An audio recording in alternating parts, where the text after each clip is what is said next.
Pada pertemuan kali ini saya membahas tentang penyebaran dan metode dakwah Wali Songo dalam menyebarkan agama Islam di Indonesia.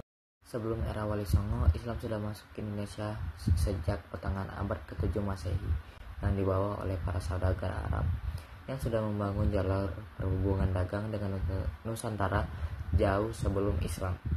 Melalui jalur tersebut, Islam mulai masuk dan berkembang di Indonesia secara perlahan-lahan. Adapun perkembangan Islam pra-Wali Songo dapat diuraikan sebagai berikut. Yang pertama, maksudnya orang-orang Persia ke Nusantara. Kehadiran saudagar Arab di kerajaan Kalingga pada abad ke-7, yaitu pada era kekuasaan Rani Simha yang terkenal keras dalam menjalankan hukum. Pada abad ke-10 Masehi ini terjadi migrasi keluarga-keluarga Persia ke Nusantara. Yang terbesar di antara keluarga-keluarga itu adalah sebagai berikut. Yang pertama, ada keluarga Lor, datang pada zaman Raja Nasiruddin bin Badar. Nah, memerintah wilayah Lor di Persia tahun 300 Hijriah sampai 912 Masehi. Keluarga Lor ini tinggal di Jawa dan mendirikan kampung dengan nama Loran atau Leran yang bermakna kediaman orang Lor. Yang kedua ada keluarga Jawani, datang pada zaman Jawani Al-Kurdi, pemerintah Iran sekitar tahun 301 Hijriah atau 913 Masehi. Mereka tinggal di Pasai, Sumatera Utara. Keluarga ini yang diketahui menyusun khat Jawi, artinya tulisan Jawi yang dinisabatkan kepada Jawani. Yang ketiga ada keluarga Syiah, datang pada masa pemerintahan Ruknuddaulah bin Hasan bin Buwai ad-Dailamai sekitar tahun 357 Hijriah atau 969 Masehi. Keluarga ini tinggal di bagian tengah Sumatera Timur dan mendirikan kampung yang dikenal dengan nama Siak yang kemudian menjadi negeri Siak. Yang keempat ada keluarga Rumal dari Puak Subankara yang tinggal di utara dan timur Sumatera. Penulis-penulis Arab pada abad ke-9 dan ke-10 menyebut pulau Sumatera dengan nama Rumi, Al-Rumi, Lamri, dan Lamuri. Ertomoyo mengungkapkan bahwa dalam usaha mengislamkan Jawa, Sultan Al-Gabah dari negeri Rum mengirimkan 20.000 keluarga muslim ke Pulau Jawa. Namun, banyak di antara mereka yang tewas terbunuh, dan yang tersisa hanya sekitar 200 keluarga. Sultan Al-Gabah dikisahkan marah, kemudian mengirimkan ulama, syuhada, dan orang sakti ke Jawa untuk membinasakan para jin, siluman, dan berekasakan penghuni Jawa. Salah satu di antara ulama sakti itu adalah Syekh Subakir. Dia merupakan wali pertama yang dikirimkan khalifah dari Kesultanan Turki Utsmaniyah, Sultan Muhammad I, untuk menyebarkan agama Islam di wilayah Nusantara. Syekh Subakir konon adalah seorang ulama besar yang telah menumbal tanah Jawa dari pengaruh negatif makhluk halus saat awal penyebaran ajaran Islam di Nusantara. Nah, yang kedua ada ulama-ulama penyebar Islam pada masa pra-Wali Songo. Awal mula penyebaran agama Islam di Pulau Jawa selalu diidentikan dengan Wali Songo.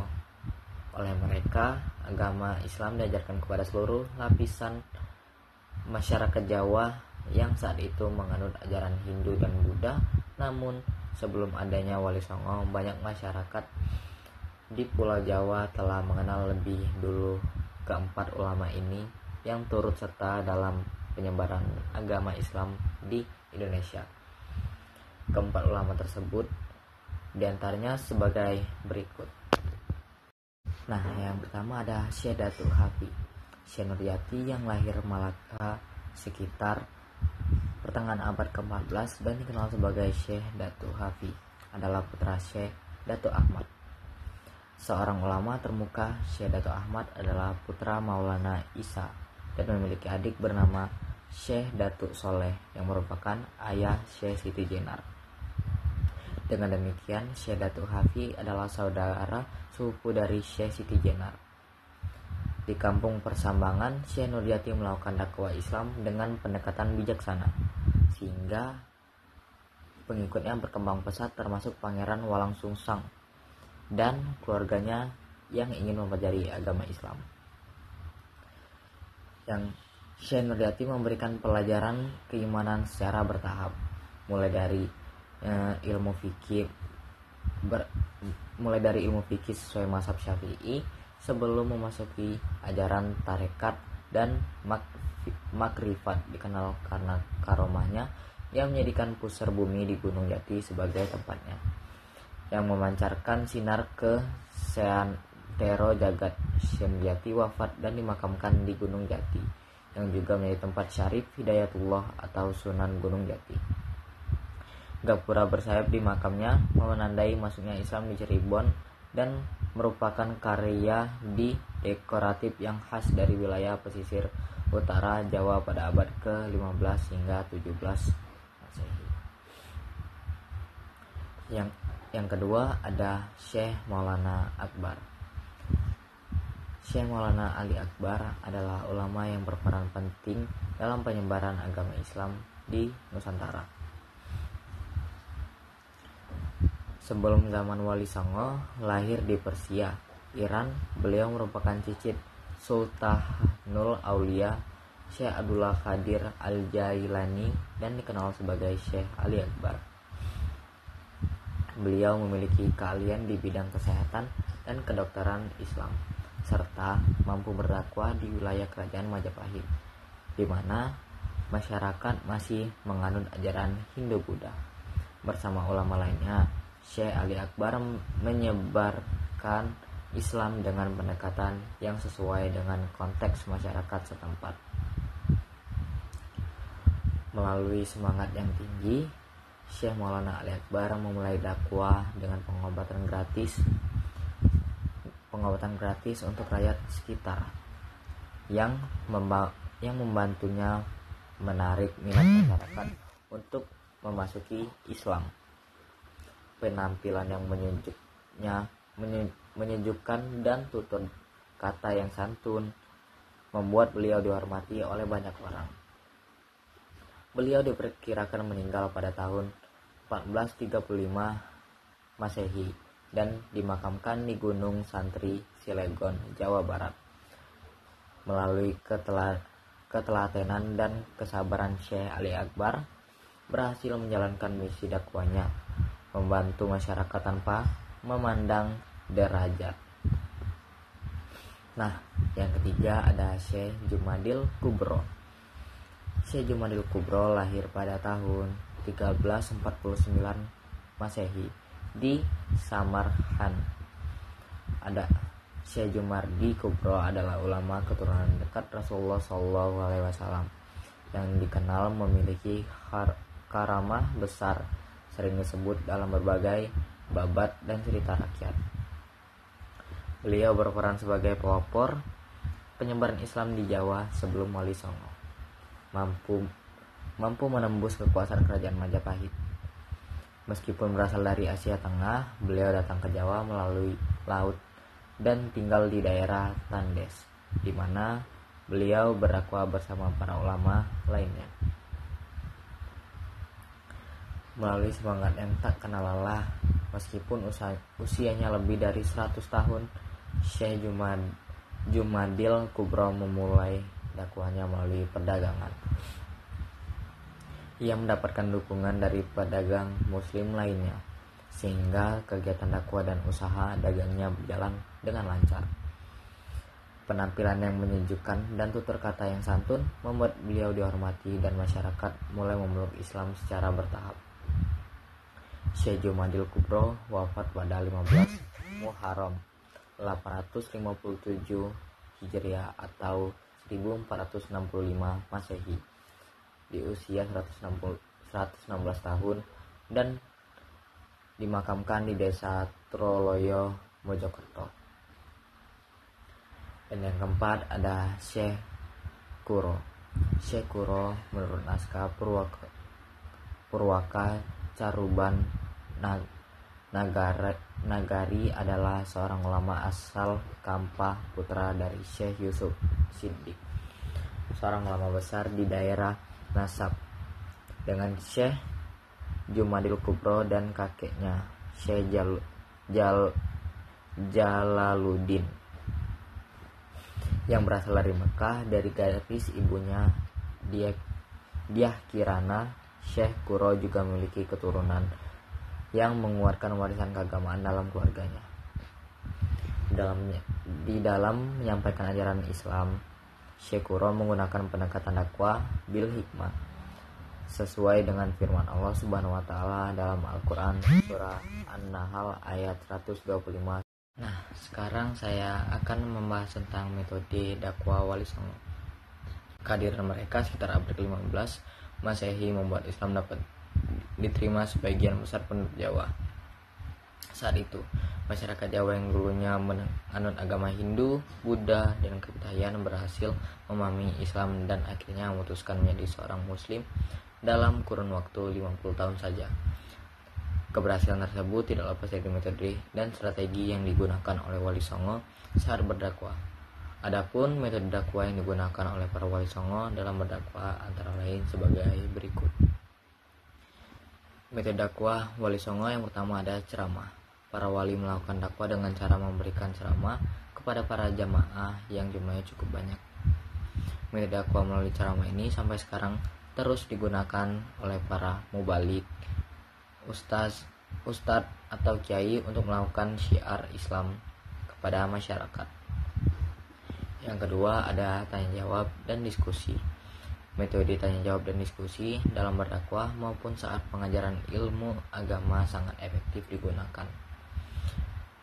Karena digunakan untuk mengetahui kekurangan dan kelebihan pemikiran orang lain. Metode ini juga sangat efektif untuk memasukkan nilai-nilai kepada seseorang yang terlibat dalam forum tersebut. Para wali selalu bermusyawarah untuk mencapai sebuah kesepakatan. Jika terjadi sesuatu permasalahan, mereka senantiasa menjunjung tinggi sikap toleransi. Yang ketiga ada keteladanan. Wali Songo tidak hanya memberikan dakwah secara teori, tetapi juga memberi contoh yang nyata kepada masyarakat. Oleh karena itu, masyarakat secara sukarela dan akan mengikuti ajaran yang dilakukan oleh para tokoh Wali Songo. Yang keempat ada pendidikan. Pendidikan diberikan oleh Wali Songo kepada masyarakat pribumi melalui pesantren, pengajian, dan pengajaran. Murid yang belajar kepada para wali sering disebut dengan istilah santri. Nah, yang kelima ada ekspansi. Ada beberapa tokoh Wali Songo yang mengirimkan utusan kepada beberapa wilayah tertentu di Nusantara untuk melakukan ekspansi syiar Islam. Dengan demikian, ajaran Islam di Nusantara lebih cepat mengalami perkembangan dan perluasan. Metode selanjutnya ada kesenian. Kesenian daerah merupakan salah satu kekayaan bangsa Indonesia. Kesenian daerah dijadikan Wali Songo sebagai metode dakwah yang mengalami akulturasi dan asimilasi dengan nilai dan ajaran Islam. Mereka menyisipkan nilai dan ajaran Islam pada kesenian lokal. Misalnya, pada wayang yang semula bertema Mahabharata dari India disisipkan kisah-kisah bernuansa Islami di dalam penyajiannya. Nah, selanjutnya ada silaturahmi. Para tokoh Wali Songo seringkali berkunjung dan bersilaturahmi kepada masyarakat pribumi. Kegiatan tersebut membuktikan adanya kedamaian dan kasih sayang di dalam ajaran Islam. Mereka senantiasa memperlihatkan perkataan dan perilaku yang santun sehingga membuat masyarakat menjadi tertarik dengan ajaran Islam yang dibawa oleh para wali tersebut. Sebelumnya kalian pasti belum banyak yang tahu tentang Wali Songo. Jadi di sini saya akan sedikit menjelaskan tentang Wali Songo dan bagaimana cara dakwahnya. Wali Songo adalah 9 tokoh yang berdakwah menyebarkan agama Islam di tanah Jawa saat masyarakat masih menganut Hindu dan Buddha. Mereka menggunakan pendekatan humanis dan tidak memaksa dalam proses dakwah. Strategi yang diterapkan beragam, meliputi pendidikan, pernikahan, dan kesenian, dengan tujuan untuk mengintegrasikan ajaran Islam secara perlahan dan harmonis dalam kehidupan masyarakat. Yang pertama, ada Sunan Gresik. Sunan Gresik mempunyai nama asli yaitu Maulana Malik Ibrahim. Ia adalah keturunan Ali Zainal Abidin Al-Husain. Beliau datang ke Jawa pada tahun 1404 Masehi dari Samarkand dan dikenal sebagai Maulana Maghribi dan Syekh Maghribi. Saat memulai dakwah, meskipun sudah ada sebagian masyarakat yang memeluk Islam, mayoritas masih menganut agama Hindu dengan sistem kasta atau Brahmana, Ksatria, Waisya, dan Saudra yang membedakan derajat masyarakat. Maulana Malik Ibrahim berusaha memperbaiki perbedaan tersebut dengan mengajarkan bahwa dalam Islam semua orang setara, kecuali dalam hal ketakwaan. Melalui akhlak mulia dan pendekatan yang ramah, beliau menarik minat masyarakat untuk memeluk Islam secara sukarela. Setelah berhasil memikat hati masyarakat, ia kemudian berniaga. Selanjutnya, Maulana Malik Ibrahim pergi ke Trowulan, ibu kota kerajaan Majapahit, untuk bertemu raja. Raja tidak bersedia memeluk Islam, namun ia menyambut baik kehadiran Maulana Malik Ibrahim. Raja juga memberikannya sebidang tanah di daerah tepian Gresik, yaitu Desa Gapura. Maulana Malik Ibrahim meminta izin kepada raja untuk melakukan syiar Islam. Ia mendirikan pondok pesantren di Desa Leran pada tahun 1419 Masehi. Sunan Gresik wafat pada tahun 1419 Masehi dan dimakamkan di Desa Gapura, Gresik. Yang kedua, Sunan Ampel. Sunan Ampel mempunyai nama asli yaitu Raden Rahmat. Lahir pada tahun 1401 Masehi sebagai putra Maulana Malik Ibrahim dan Dewi Candarwulan. Beliau adalah salah satu ulama tertua yang berperan dalam penyebaran Islam di Pulau Jawa. Sunan Ampel mulai berdakwah pada tahun 1443 Masehi di Tuban dan didukung oleh kerajaan Majapahit. Salah satu kontribusinya adalah mendirikan pondok pesantren di Ampel Dentas, Surabaya yang menjadi tempat pendidikan ajaran Islam. Dakwah Sunan Ampel yang dikenal dengan falsafah Moh Limo yang mencakup 5 ajaran moral. Yang pertama, mau main atau tidak berjudi.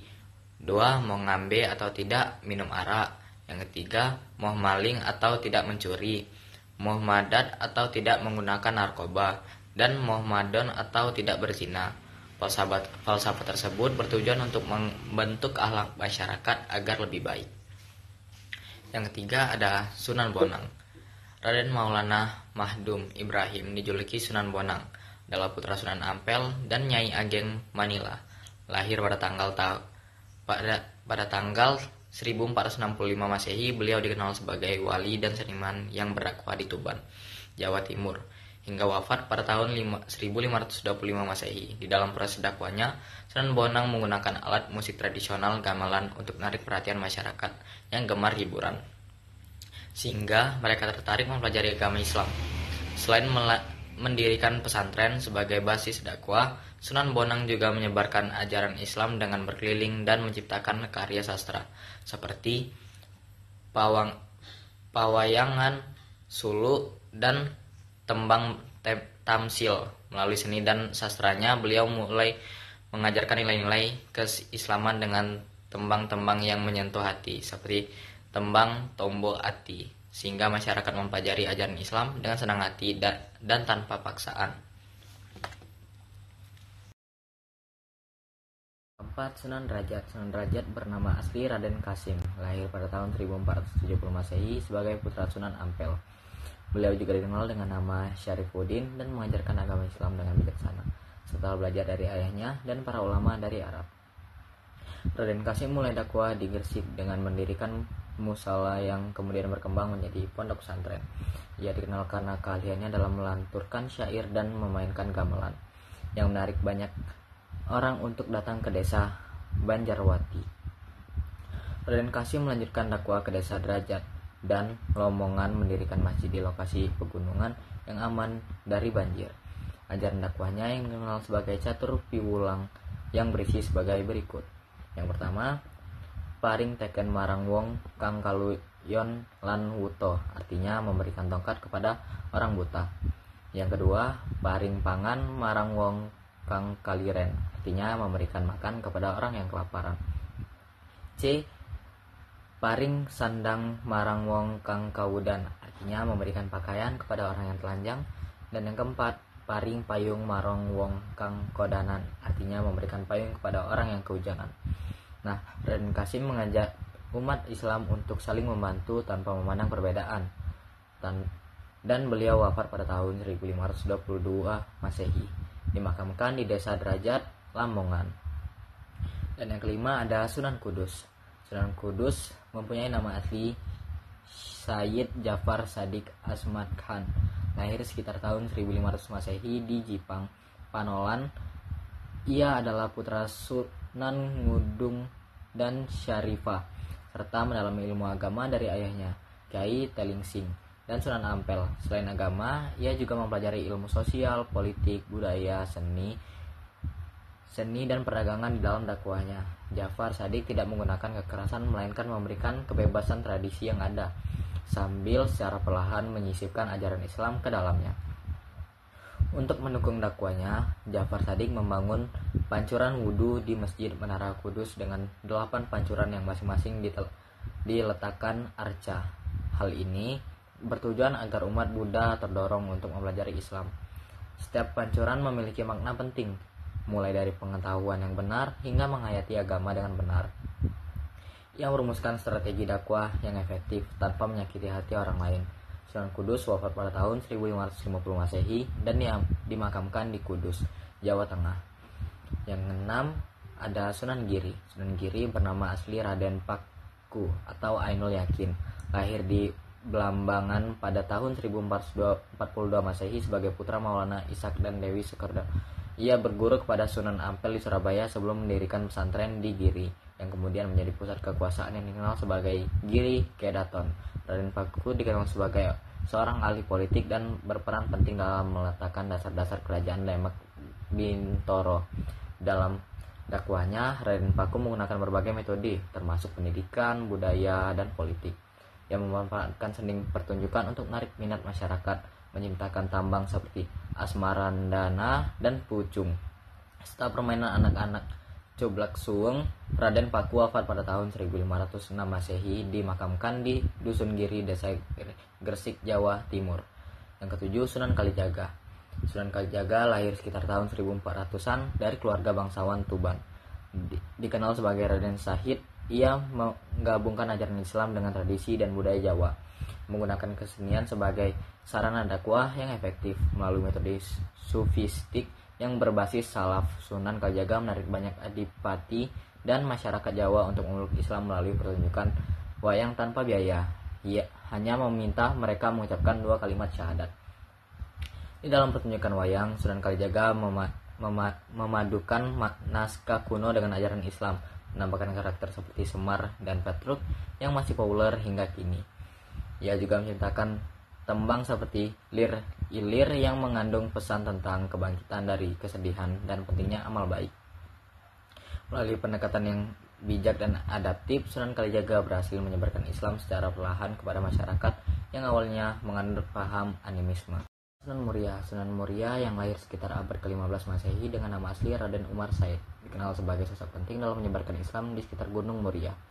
Mengikuti jejak ayahnya, beliau menyebarkan ajaran Islam dengan cara yang halus, memanfaatkan kesenian, gamelan, dan wayang sebagai alat dakwah. Ia juga menciptakan tembang untuk mengamalkan nilai-nilai Islam, dikenal sebagai Sunan yang suka berdakwah dengan pendekatan topo ngeli. Melalui gaya dakwah yang moderat, Sunan Muria mampu memecahkan berbagai masalah dan mengadaptasi tradisi budaya Jawa. Ia tidak melarang praktik-praktik lokal, melainkan menggantinya dengan yang lebih sesuai dengan ajaran Islam, seperti mengubah adat kanduri menjadi nelung dino dan mengganti tradisi sesaji dengan doa dan selawat. Pendekatan yang bijaksana membantu masyarakat menerima ajaran Islam secara bertahap. Yang kesembilan, Sunan Gunung Jati. Sunan Gunung Jati yang memiliki nama asli Syarif Hidayatullah lahir pada tahun 1450 Masehi. Ia adalah putra dari Syarif Abdullah dan Nyai Rara Santang serta seorang murid dari Syekh Tajuddin Al-Kubriya dan Syekh Ataulahi Sadzil di Mesir. Setelah belajar ilmu tasawuf di Baghdad, Syarif Hidayatullah kembali ke Jawa pada tahun 1475 Masehi dan menetap di Cirebon meskipun usahanya untuk mengajak Prabu Siliwangi memeluk Islam ditolak. Ia tetap diperbolehkan untuk menyebarkan agama Islam di Cirebon.